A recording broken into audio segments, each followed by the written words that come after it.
from the government, brief 3-hour presentation.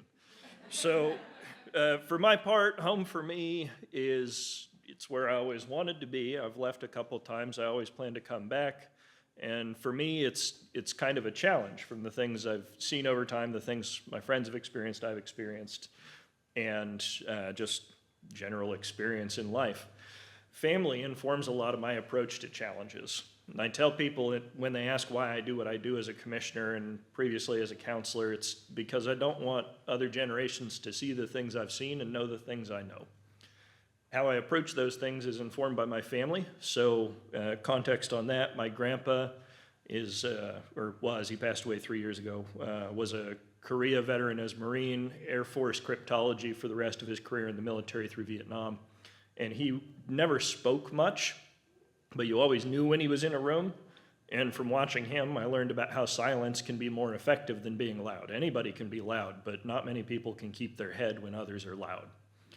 The flip side of that was my great-grandpa. He was alive until I was 25, and he was about 6'6", covered in tattoos neck to feet, World War II Navy vet, and he said it was in case he got blown up, you could identify the pieces. He taught me not to fear whatever's in front of me. If there's a challenge in front, we're coming through. My grandma has been said to have the ability to tell somebody where to go with such a smile, they'll look forward to the trip. So I learned diplomacy from her, and from my great-grandma, I learned about just walking through nature. We would take walks out in Lakeside, look at the ducks, and just take time to not be working on problems. This is also important. And then my mom would be the biggest influence. My dad took off when I was not yet 2, so mom raised me on her own. A lot of help from my grandparents, but I was raised just myself and my mom. Never felt that she wasn't present. She was always present, despite all that, despite working, getting her bachelor's while I was in elementary school, getting her master's while I was in high school. She was there, and I learned about determination from watching her. So we lived in Lakeside. While I was going to kindergarten, I went to Sunny Hill out there. Folks remember it. And then we moved to Springfield so that mom could go to college. When we first were moving up there, that was the first time I really saw something that's wrong in society. We went to get housing. We were looking at houses. Mom found one in a nice neighborhood. We could afford it. She's filling out the application, fills it out, hands it back. They hand it back, say you forgot your husband's name. Okay, well, hands it back, there isn't one. Well, there isn't one, and they tore up her application while we were standing there. And I learned later in life they didn't want our element in their community. So we ended up living in an area that was pretty much all Section 8. We were the only ones paying full price for our housing. So in that context, we were doing pretty good financially, despite the environment. But it was folks with a lot of troubles in their lives, and the best friends I developed there, a lot of them didn't make it any farther really in life at this point. Their families were into drugs. One of them, as an example, was hit by a car one year, close to October, close to Halloween, and they were about 12. And when we visited her in the hospital, they had to use toddler's pins on her bones. She was so malnourished. Things like that came up. And seeing those things at that age, I didn't know what I can do with it. I'm in elementary school. I'm just taking in this information at this point. But I knew I wanted to do something. There's just nothing you can do at that age. From there, we moved to Seattle for a while, a very different environment. I don't care for Seattle, so I'm skipping them. It's not my kind of place. And then we moved back here. I was the third generation to graduate North Bend High School. But again, the kinds of friends I had had in the past are the same kinds of friends I was looking for. I did no after-school activities when I was in high school, had no interest in that sort of thing. Most of my friends from my freshman year never made it to graduation. They just didn't graduate. And I saw what happened in their lives as well, the troubles they were having with their families that were impacting the reasons they weren't going to school, issues around bullying and harassment in the schools.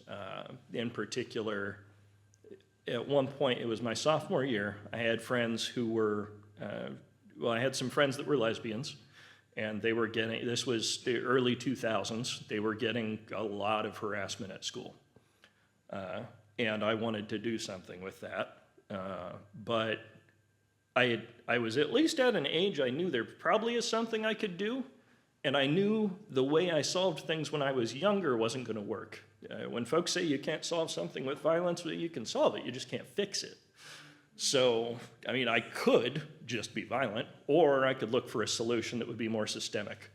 I didn't know how to do that very well at the time. That's something I had to develop over time, but the solution I came up with was not eloquent or well-designed. I figured, sophomore year, I've got a crush on a guy. They're mad at the lesbians. I'll tell everyone I'm bisexual, and I'm a guy. They'll be pissed. And they'll leave my friends alone. So that's what I did. And that was probably my first experiment with trying to fix something at a structural level. As misguided as it was, it more or less achieved what I needed it to. But then you see more of society. And that brought nothing good from that standpoint. I remember one in particular case where over time I had to learn people that I was encountering were not indicative of people as a whole. So as an example, the individual that tore up our application, I knew was a very religious person. So that makes you think all of the religious people are going to be this way. And over time in life, I encountered people and realized that's not the case. In high school, I had somebody harassing me outside the school one day. They were calling me a particular F word related to sexuality. I called them other F words. And there was an officer outside, and he threatened me with detention. He didn't say anything to the other individual. He just threatened me with detention. And that gave me a pretty bad perspective on law enforcement at that point. But of course, over lifetime, I learned that's not the case. That's not all individuals. That was just that individual. And that was another critical part of the learning. From high school, I went into the Navy. I went in 05. I was there through 09. More kind of folks that remember that time frame are going to know what the world was like.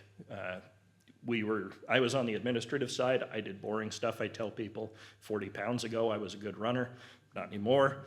But I would process people out. 100 to 300 a week we shipped out from the Navy over to the Army, so that on paper you never actually saw a draft or anything like that. They recruited for positions that were low threat, over-recruited, and then we shipped most of them over to the Army on temporary orders. So you would never actually see it in documentation, really, unless you knew what to look for. And then we would get maybe 3/4 back. They weren't all dead. Some were dead. But others would be just missing pieces, or they would be in a hospital for physical injuries or mental injuries. And that took its toll as well. And I called my grandma one night very distraught and learned, talking to her, how to take care of myself so that I can help others.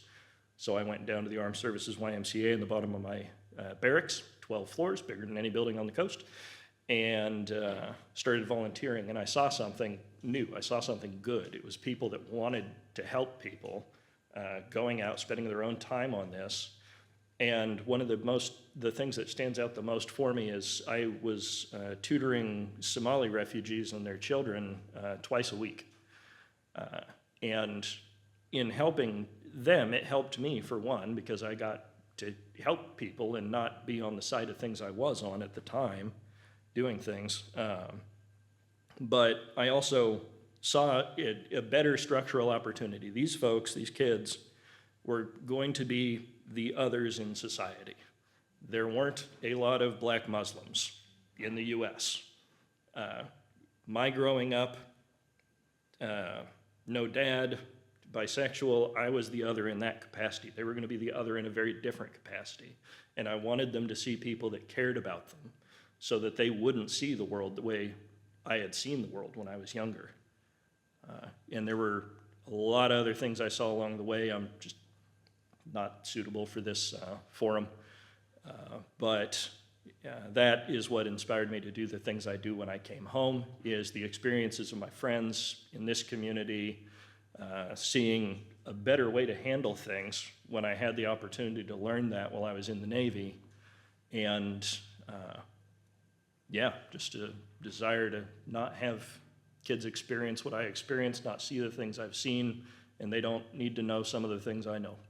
So that's it.